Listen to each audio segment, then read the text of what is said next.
Model उस्मा खान पर तशद्दुद का मुकदमा लाहौर के थाना डिफेंस बी में दर्ज कर लिया गया। मुकदमे में आमना मलिक, पश्मीना मलिक और अंबर मलिक समेत 15 नामालूम अफराद नामजद। अदाकारा की दरखास्त पर दोनों खवातीन का मेडिकल करवा लिया गया। मॉडल उस्मा खान ने पुलिस को बताया कि दोनों बहनें एतकाफ से उठी थी। हमला आवर जबरदस्ती घर में दाखिल हुए, तोड़फोड़ की। हमला आवर खातून ने उनकी बहन को सर पर बोतल मारकर जख्मी किया। अदाकारा के मुताबिक उनकी उस्मान मलिक से 2 साल से दोस्ती थी। गार्ड्स गेट फैलांग के अंदर आए हैं, दरवाज़ा तोड़ा है। इनकी औरतों ने हम पर तशद्दुद करना शुरू कर दिया है। मेरी दोस्ती थी 2 साल से। उधर वाक़े की वजह बनने वाले उस्मान मलिक की अहलिया आमना उस्मान भी मंजर आब पर आ गई। वीडियो बयान में शौहर को वाक़े का जिम्मेदार करार दिया। ये मेरे हस्बैंड का दूसरा घर था जहाँ पे घुसने का मेरा हर हक है।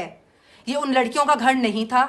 मेरी 13 साल की शादीशुदा जिंदगी को बचाने के लिए मैंने इस लड़की को रिपीटेड वार्निंग्स दी थी। मॉडल उस्मा खान पर तशद्दुद और घर पर हमले का मामला सोशल मीडिया पर जेर बहस है। चेयरमैन बहरिया टाउन की तरतीब, वाक़े से लाताल्लुकी का इजहार। मलिक रियाज कहते हैं कि उस्मान मलिक नामी कोई शख्स उनका भांजा नहीं। DIG ऑपरेशन राय बाबर सईद ने कहा कि वाक़े का मुकदमा दर्ज हो गया है, तफ्तीश मेरिट पर होगी और जिम्मेदारों के खिलाफ कानून के मुताबिक कार्रवाई की जाएगी।